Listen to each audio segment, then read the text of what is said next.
Since its assumption into office, the Duterte administration has been quite vocal about developing a nationwide rail network as one of the main pillars of modernizing the mass transport system in the country.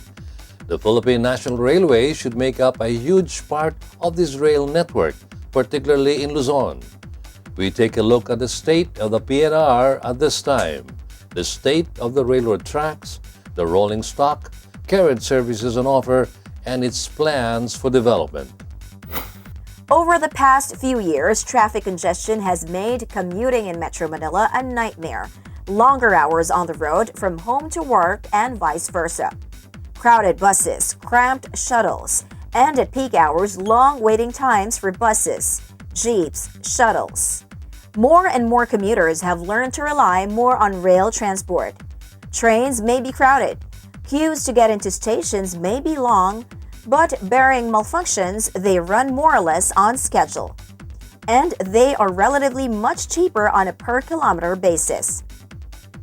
In the first few months in office, the Duterte administration has begun to move to fulfill one of the president's campaign promises, to improve the country's commuter rail networks, those already in operation or on track for construction and operation, and to develop more rail networks on major islands, especially in Mindanao. Among these initiatives is allocating 214 billion pesos for the North-South Railway project, which stands to benefit the Philippine National Railways. The PNR needs the money, as we learn while discussing the status of the state-owned railway servicing Luzon with Officer in Charge, Jocelyn Geronimo. The PNR has been reduced to operating the Metro South commuter service from Tutuban in Manila to Alabang in Muntinlupa, and from Muntinlupa to Mamatid in Cabuyao, Laguna. It also operates the Bicol commuter service that ferries passengers between Naga City and Sipocot.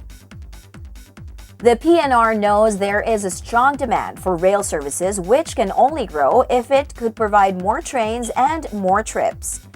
So as of now, nasa 58,000 lang yung level ng passenger. So from there, at least kahit papano dito sa stretch na to ng Manila to Alabang, especially nung nakaraang holiday season, mind you, diretso sila, Alabang to Divisoria, and then Divisoria to Alabang.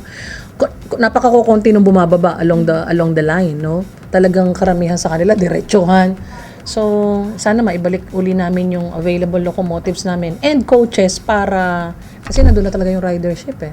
The PNR admits that many prefer to take commuter trains even knowing that it will be crowded, especially during peak hours. We really cannot promise comfort, no? Kasi sobrang punuan. I'm sure kahit naman sa LRT, sa MRT, no? Much to our desire to give comfort. Siguro doon na lang ang tingnan natin doon sa travel time. Doon na lang yung comfort na gusto nating munang tingnan instead of comfort inside the train. Though, depende rin naman yan, ano, kung peak hour siya, no? Meron din namang mga times na hindi naman ganun ka sobrang punong-puno. Kasi as of now, kung titingnan mo siya, especially pagka peak hour, crash loading talaga yan. Can you just imagine 6 to 7 people per square meter to occupy per square meter? Yun ang mga ng computation dyan sa crash loading, no? So on that aspect, especially during peak hour, we really cannot promise and guarantee comfort, no? Train rides are also much cheaper. Plus, yung napakababang pamasahe, no? Na yung makakarating ka ng Alabang sa 25 pesos mo, makakarating ka ng Mamatid sa 45 pesos. Samantalang yung Alabang hanggang Loton lang is 100 pesos.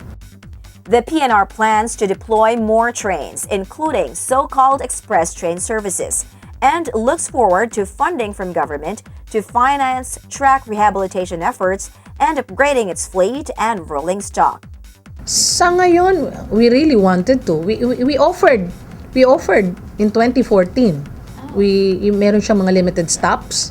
Yes, and we also offered a premier train. From Santa Rosa to Manila, limited stops.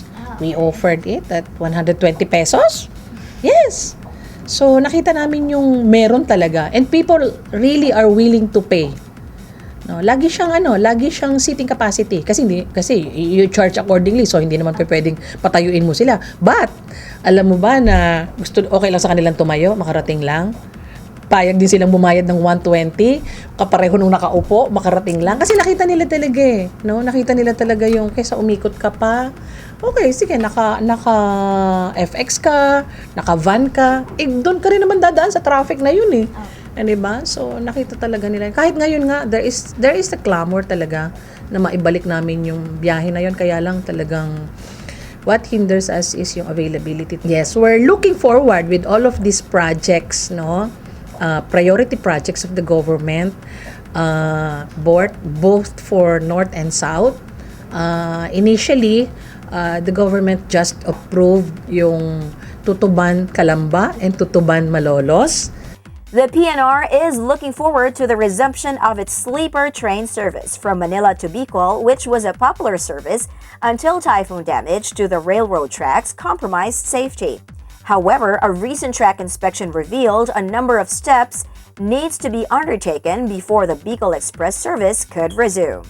As of now, Manila to Naga is not yet operational because of the track condition.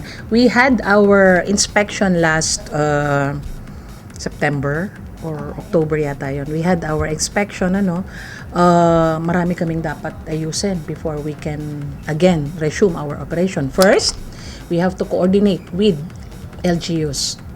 Siyempre, I think yun ang unang-una namin dapat gawin, to coordinate with LGUs, ask for assistance, request for any kailangan namin ng coordination meeting, for them to help us advise, inform their constituents. Initially, kahit man lang sana, syempre it would require you have to relocate these people kung sakaling talagang mauobliga kami na i-clear yung area. Pero kahit initially sana, ma-clear man lang yung danger zone for the safe passage of our train. Initially, no? So, kaya lang kasi siyempre, sooner or later, we have to make things in proper order, no? Para for the safe passage of train, hindi lang naman para sa PNR, but also dun sa mga tao din, no? Second, we have to strengthen our track condition as well as the bridges, no? Kasi we must admit, dahil hindi nga siya operational as of now, so ang maintenance is purely parang mga yung mga immediate lang, no? Parang restore lang. Pero yung as far as yung talagang 100% safe, so kailangang balikan to strengthen yung mga pundasyon, yung track condition, especially sa mga bridges. And we have one bridge na meron kaming problema pa talaga, yung nasa Ragay, no? So talagang bumagsak yun, no? Dahil dun sa bagyo. And finally, we need locomotives talaga. Yes, kasi yung available fleet namin as of now, no, is only intended for our commuter operations, that is Manila to Alabang and Manila to Mamatid. So we're hoping to run up to Calamba sana very soon, maybe this first quarter ma-achieve namin yon. The PNR has suffered much from government neglect and lack of funds, but the present administration, particularly through Department of Transportation Secretary Art Tugade and Undersecretary for Rail Cesar Chavez, has shown it was serious about fulfilling the president's campaign promise to develop mass rail transport. DOTR is very, very supportive. Very, very supportive as of now. So, napaka-hands-on naman ng aming OIC Undersecretary. And so, with the Secretary, talagang full support sila sa rail, no? So, talagang they see to it na whatever yung mga kailangan namin as of now ay put it in writing and then see what we can do, what we can extend. Pwede kami mag-download ng mga budget up to that extent. Meanwhile, the PNR hopes to resume one of its Naga to Legazpi commuter service after the turnover of the service's locomotives sent for repair and rehabilitation. In the long term, the PNR is also looking at providing freight services.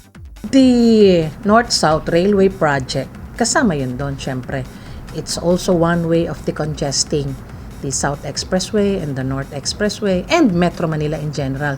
So what is included in the project is the Batangas to North Harbor. Yes, so port to port talaga. Government neglect has long derailed the development of rail networks as a major segment of mass transport in the country. It appears the present administration is serious about putting the PNR back on track to a return to the glory days of railroads in the country. There is no questioning that there is a need for developing an efficient railway system for the transport of passengers and commodities. Government must find ways to help the PNR upgrade its railroad tracks, equipment, rolling stock, and stations. The present administration should make good on its promises to make a national railway network one of its priorities.